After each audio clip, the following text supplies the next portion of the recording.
So, with that said, my favorite draft outside of my team, of course, my favorite draft. Yeah, I'm looking at the teams right now. I honestly, man, I honestly love Mikey's team. Mikey's team, he filled out his wide receivers. He's starting Devontae Adams, Tyreek Hill, Rashad Bateman, who was a target of mine, and then Elijah Moore and Kadarius Toney were a couple of targets of mine because I always want that second-year wide receiver. They tend to not go as high because maybe they didn't have the best rookie season, but they definitely have a chance to break out this year. Mikey has a couple of running backs that will do just fine, Cam Akers, and then he skipped on the running back dead zone and went with Ramondre Stevenson, who has been a baller in camp so far, is claiming the top spot, I think, on this roster. You can't trust a Bill Belichick offense. But let's see Brady's team. Jonathan Taylor, of course, that fell to him. He was super surprised about that. CMC went first, which would have been my first pick, by the way. A weakness I see in Brady's team, not really a weakness, not really a weakness. I guess you could say the tight end position, but I love Gerald Everett being tied to a top 5 quarterback at the tight end position. Jahan Dotson, maybe he'll have to figure out his last flex. But outside of that, T. Higgins, AJ Brown, St. Brown, dirty. That's filthy. Let's go to Colston, my rival, who happens to be my least favorite draft of this whole draft. He's going to be one of the strongest at the running back position. Dalvin Cook, David Montgomery, Travis Etienne, great pickup there. That was actually my favorite pick for him. But obviously going tight end and running back early made him left with Brandon Ayuk, Tyler Lockett, and Marquez Valdes-Scantling as his top 3 wideouts. I'm a big wide receiver guy, so obviously I'm biased, and he's my rival, so fuck him. But those 3 just, we'll have to see if they cut out. It's our league winner, so maybe I'm being a little too harsh. I guess it's I'll believe it when I see it sort of deal. And we'll see week 1. We'll see week 1, Colston. Mahomie B. Thielen, I love the Alvin Kamara pick. James Robinson. Just want to know what you're thinking there, Matt, with the James Robinson pick. I'm completely staying away from him. I don't like an Achilles torn running back in my life. I love the Debo Deontay stack. Debo and Deontay can absolutely win you weeks. And we'll see how Deontay Johnson does with Mitch Trubisky. Maybe it was Big Ben holding Deontay back because Deontay has some of the most highest yards of separation in the league last year.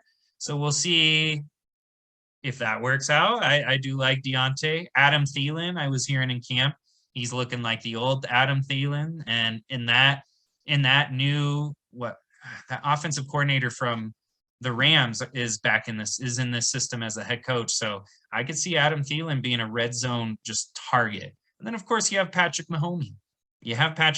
Who's he's the cheapest he's ever been, besides his rookie year, or second year. So I love that pick. He was definitely a value this year.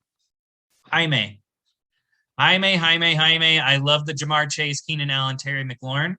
When I first looked at it, I was like, okay, that's okay. But then you got consistency in Keenan. You got Jamar Chase, who's just going to give you explosive weeks. And then Terry McLaurin has the best quarterback he's ever played with and could be a league winner, honestly. Could be a league winner. So I love that. He also stole Chase Edmonds from me. So, typical Ravens fan, definitely had to stack J.K. Dobbins and Lamar Jackson. Love them both, but I guess we'll have to figure out week 1 J.K. Dobbins. He's not playing, so we'll see with that. Tucson Ballsackers, a.k.a. Andrew. I'm noticing a little pattern here. Last year, he took DK Metcalf with the first pick. And then this year, his first pick as well, DK Metcalf could blow up. Could blow up. He is a physical specimen in an offense where he's just going to absolutely dominate the target share. Dak Prescott, you got at a cheaper value this year. Or you got DK in the second round. I'm sorry. Najee Harris was, I think a value pick at that point in the draft. Fell to the back of the first. Love that. George Kittle, you'll have to worry about him being there week 1, but could absolutely blow up with Trey Lance. James. I knew he was going to pick up Chris Olave. I did not think he was going to pick up Travis Kelce like that. And, Travis Kelce could absolutely go off with Tyreek gone. You did see it affect a little bit of his lineup outside of the tight end position, going early tight end. But Waddle, I think, is underrated. Chris Godwin, probably going to play week 1. Chris Olave, a steal. Antonio Gibson, now is a steal ever since Brian Robinson got mugged. And Javonte Williams could be a league winner. Love it. Consistent. Joe Burrow. Love him. He's basically, I'm worried about his passing attempts. I don't know if he can reach what he did last year, but he's also got T. Higgins and Jamar Chase. So we'll see if they move towards more towards Joe Mixon or Joe Burrow. Which Joe you going for? Paul, I loved his draft. I love this draft. Russell Wilson, Broncos country, let's ride. Derrick Henry and Aaron Jones stack is top 2 running back duo in this league, and I don't think he's 2. He got a squad with Derrick Henry and Mike Williams, Derrick Henry and Aaron Jones. Mike Williams was a target in my draft. I think he could blow up and outpace Keenan Allen this year if he stays healthy. Jerry Jeudy's a solid number 2. I am worried about Marvin Jones as his third wide receiver, but I digress. I know Paul's going to figure it out. He did go running back heavy because he has Josh Jacobs and Darrell Henderson in his flex, and he's just waiting for DeAndre Hopkins to come back so he could have a Mike Williams, Jerry Jeudy, Hopkins stack. Beautiful. Love that draft, man. Tyler going with Christian McCaffrey first. Would have been my first pick too. Solid with James Conner as well.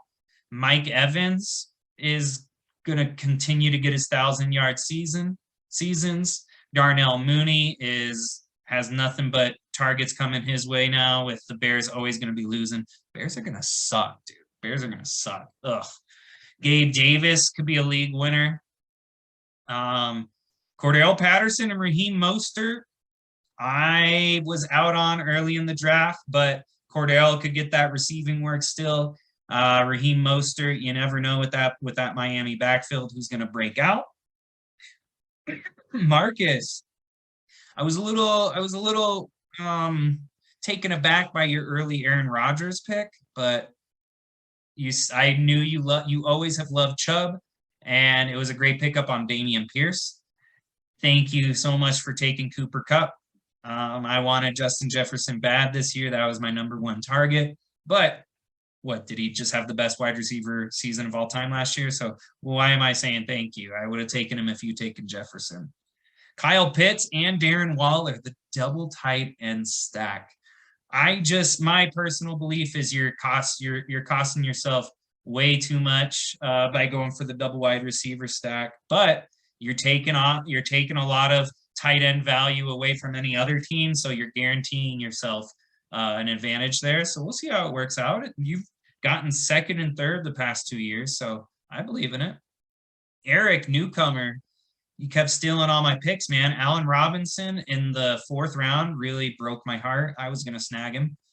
Joe Mixon and DeAndre Swift is one of those running back duos that could definitely be the best in the league.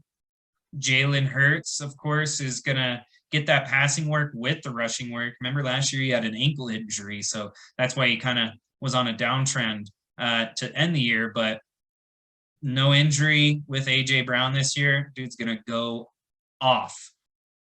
Tony Pollard, another guy I like. I think he might outpace Zeke this year. So just watch out for that, Ben. You have Zeke, but those two could definitely be top 24 running backs, both of them. Nick, the Brady effect. We're talking Breece Hall and Kareem Hunt, but Stephon Diggs, CeeDee Lamb, Brandon Cooks, one of my favorite drafts this year. He definitely went wide receiver heavy. I love the wide receiver stack of Stephon Diggs and CeeDee. Those two could win him a week alone. So Kareem Hunt, what if he gets traded? Chubb goes down. He still has his standalone value. Breece Hall, a lot of talk about Michael Carter going 50-50, but I think by the end of the year, Breece Hall is going to be one of those league winners. And he went, surprise me. Nick went early with Josh Allen. So he really wanted that number one QB. I think he has it in the bag if he stays healthy. Beautiful draft. The waiver wizard, Ben, we have Zeke, Leonard Fournette, and Austin Eckler, three-headed monster. This is my second favorite running back room with Eckler and Fournette. I think Tampa Bay is not going to have nearly as many passing attempts. It was just, you can't keep that pace up from last year. And then Eckler, though he may not get the, 20 touchdowns that Colston gobbled up last year. Hated that. He, even if he goes 2-3 touchdowns under, he's a top 5 running back this year. Loved it. DJ Moore having the best QB, kind of a Terry McLaurin situation where he has the best QB he's ever had and is still consistently a top 12 wide receiver. I think DJ Moore is going to go off. A great number one. Hunter Renfrow, I'm a little worried about with the Devontae Adams addition, but we'll see on that. Devontae Smith, second-year wide receiver. I'm thirsty for a second-year wide receiver. Love that. Damian Harris, that's the one weakness I'm seeing. Maybe if he scores at that touchdown pace as he did last year, he'll be okay. But he scored, it was like 16 rushing touchdowns last year, and still was a running back too. So I don't see much upside with the pick, but he could definitely have a great floor. Tyler Algier and J.D. McKissick are two great bench spots for Ben as well. And for me, what can you say? That was an absolute. I got every target that I wanted. I guess we'll see. We'll see how it all works out. But Jefferson, Pittman, Marquise Brown, Juju Smith-Schuster, Drake London, Treylon Burks, Romeo Dobbs, who, watch out for him. He's probably going to be the number one over there. I know, Matt, you went for Allen Lazard, but I hate to break it to you on that. I guess my biggest risk of the draft was Trey Lance and Saquon. Trey Lance and Saquon, Trey Lance only played 2 games, but he did rush 24 times in those 2 games. So we'll see how that works out. If Saquon stays healthy, he's got the workhorse position locked up. But anyways, don't want to get too crazy. I already have taken up way too much time. So welcome to Jerry's World. Each week I'll have whoever I'm playing that week on. So Andrew, next week, whenever there's an available time, let's get together, make a couple quick videos and get this podcast out. I'm very excited. Happy football. Hope everyone's doing well. The NFL's back, baby.